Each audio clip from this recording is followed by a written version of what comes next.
नमस्कार दोस्तों, आज की बड़ी खबरों में आपका स्वागत है। चलिए फटाफट नजर डाल लेते हैं आज की हेडलाइंस पर। शिक्षक भर्ती मामले को लेकर अभ्यर्थी यूपी के उप मुख्यमंत्री केशव प्रसाद मौर्य के आवास पर पहुंचे, जहां पुलिस ने अभ्यर्थियों को लात घूंसे से मारकर वहां से भगा दिया। भारत सरकार के आदेश से एलन मस्क की कंपनी नाराज, कहा हम अकाउंट ब्लॉक तो कर रहे लेकिन सहमत नहीं है। लोकसभा चुनाव से पहले स्वामी प्रसाद मौर्य ने लॉन्च किया अपना नया राजनीतिक दल राष्ट्रीय शोषित समाज पार्टी, सपा से अलग होकर बनाई अपनी पार्टी। शरद पवार ने मोदी को लेकर कहा कि इस बार मोदी है तो मुमकिन है नहीं, बल्कि मोदी है तो नामुमकिन है होने वाला है। कर्नाटक की कांग्रेस सरकार ने एक नया विधेयक पेश किया, जिसके जरिए मंदिरों से वसूले जाएंगे टैक्स। किसान आंदोलन में ड्यूटी पर तैनात सब इंस्पेक्टर की मौत, अब तक 3 पुलिस वालों ने तोड़ा दम, 2 दिन के लिए टला प्रदर्शन। संयुक्त किसान मोर्चा ने किया बड़ा ऐलान, कहा 26 फरवरी को करेंगे ट्रैक्टर मार्च, तो वहीं 14 फरवरी को रामलीला मैदान में रैली भी करेंगे। मणिपुर हाईकोर्ट ने पलटा मैतेई समुदाय को एससी में शामिल किए जाने का आदेश, इसी फैसले के बाद से भड़की थी हिंसा। राहुल गांधी की भारत जोड़ो न्याय यात्रा 24 फरवरी को दोबारा यूपी के मुरादाबाद से होगी शुरू,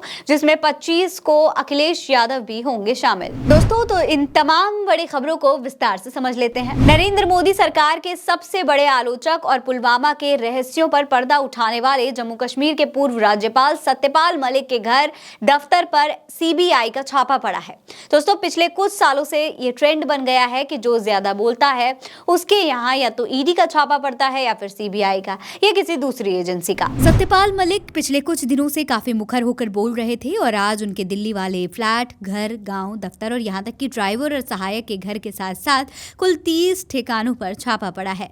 आपको बता दें, सत्यपाल मलिक 23 अगस्त 2018 से 30 अक्टूबर 2019 के बीच जम्मू कश्मीर के राज्यपाल थे। मलिक ने दावा किया था कि उन्हें एक प्रोजेक्ट से जुड़ी 2 फाइलों को मंजूरी देने के लिए 300 करोड़ रुपए की रिश्वत ऑफर की गई थी। हालांकि मलिक ने कहा था कि उनके सचिवों ने बताया था कि घोटाला है इसमें।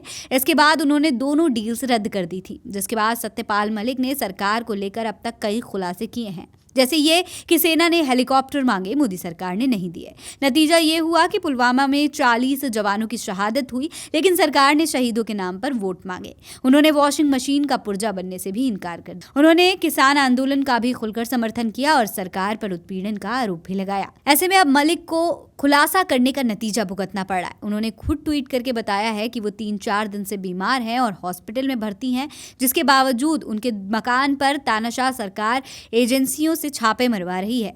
उन्होंने बताया कि मेरे ड्राइवर और सहायक के ऊपर भी छापे मारकर उन्हें बेवजह परेशान किया जा रहा है और मैं किसान का बेटा हूं, छापों से डरता नहीं। किसान आंदोलन को कवर कर रहे पत्रकारों और किसान नेता जो किसान प्रदर्शन की हर हरकत को देश की जनता तक पहुंचा रहे हैं, उनके सोशल मीडिया अकाउंट्स को भारत सरकार ने ब्लॉक करने के आदेश दिए हैं, जिसको लेकर एक्स के मालिक एलन मस्क ने भारत सरकार की इस हरकत पर नाराजगी जताई है। एक्स ने कहा है कि वो भारत सरकार के आदेश के बाद कुछ एक्स अकाउंट्स को ब्लॉक या सस्पेंड कर रहे हैं, लेकिन हम इससे सहमत नहीं हैं। लोगों को बोलने की आज़ादी होनी चाहिए। इसकी जानकारी एक्स के ग्लोबल गवर्नमेंट अफेयर टीम ने एक पोस्ट के जरिए दी है, जिसको लेकर टीम ने कहा है भारत सरकार ने कार्यकारी आदेश जारी किए हैं, जिसमें कुछ एक्स अकाउंट खातों और पोस्ट पर कार्रवाई करने की बात कही गई है। इस अकाउंट्स पर जुर्माना और जेल की सजा भी हो सकती है।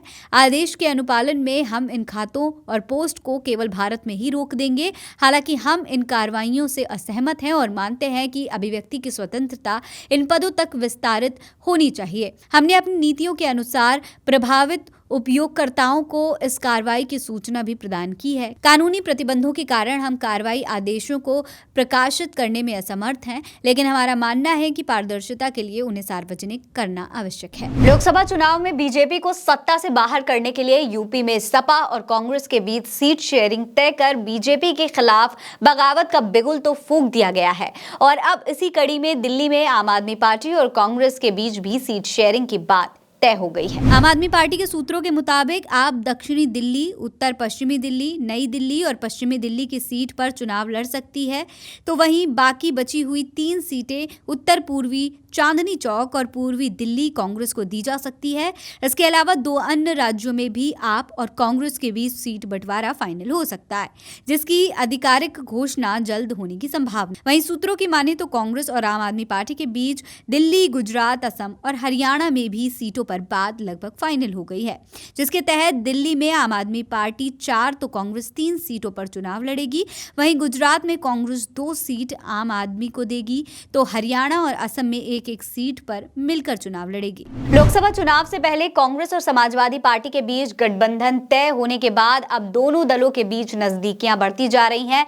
इसी कड़ी में कांग्रेस पार्टी की भारत जोड़ो न्याय यात्रा में सपा मुखिया अखिलेश यादव भी शामिल होने वाले हैं। राहुल गांधी की भारत जोड़ो न्याय यात्रा 24 फरवरी को दोबारा यूपी के मुरादाबाद से शुरू होने जा रही है। भारत जोड़ो न्याय यात्रा के आगरा पहुंचते ही इसमें अखिलेश यादव भी राहुल गांधी के साथ दिखेंगे, जिसको लेकर जानकारी मिली है कि सपा मुखिया अखिलेश यादव 25 फरवरी को यूपी के आगरा में राहुल गांधी की भारत जोड़ो न्याय यात्रा में शामिल हो सकते हैं। हालांकि राजनीतिक गलियारों में चर्चा है कि जब ये जोड़ी एक साथ यूपी में दिखेगी तो होने वाले लोकसभा चुनाव में वोटों का समीकरण एक अलग ही रिकॉर्ड पर होगा। साथ ही आपको बता दें कि अखिलेश के अलावा राहुल की यात्रा में प्रियंका गांधी अमेठी रायबरेली में साथ आने वाली थी, लेकिन सेहत खराब होने की वजह से वो यात्रा में नहीं जा पाई, जिसको लेकर अब खबर आ रही है कि 24 तारीख को प्रियंका गांधी मुरादाबाद में भाई राहुल गांधी की यात्रा में साथ दिखेंगे। 2024 के लोकसभा चुनाव को लेकर उत्तर से दक्षिण और पूरब से लेकर पश्चिम तक हर जगह हर पार्टी अपनी दावेदारी पेश कर रही है। खास करके इंडिया गठबंधन की पार्टियां इस बार के चुनाव में भारतीय जनता पार्टी को सत्ता से बेदखल करने की पूरी कोशिश कर रही हैं। इन सब के बीच एनसीपी के शरद पवार ने मोदी को लेकर एक बड़ी बात कही है कि जो लोकसभा चुनाव में एक आंधी की तरह फैलती जा रही है। दरअसल शरद पवार ने गुरुवार को कहा कि इंडिया गठबंधन और महाविकास अघाड़ी भाजपा की टैगलाइन मोदी है तो मुमकिन है को पलट देंगे। शरद पवार ने कोल्हापुर में पत्रकारों से बातचीत करते हुए कहा कि आगामी चुनाव में या मोदी है तो मुमकिन है नहीं होगा, बल्कि मोदी है तो नामुमकिन है होगा। जिसको लेकर शरद पवार ने आगे कहा, भारतीय जनता पार्टी असहज है क्योंकि उसे 2024 का लोकसभा चुनाव जीतने का कोई भरोसा नहीं है।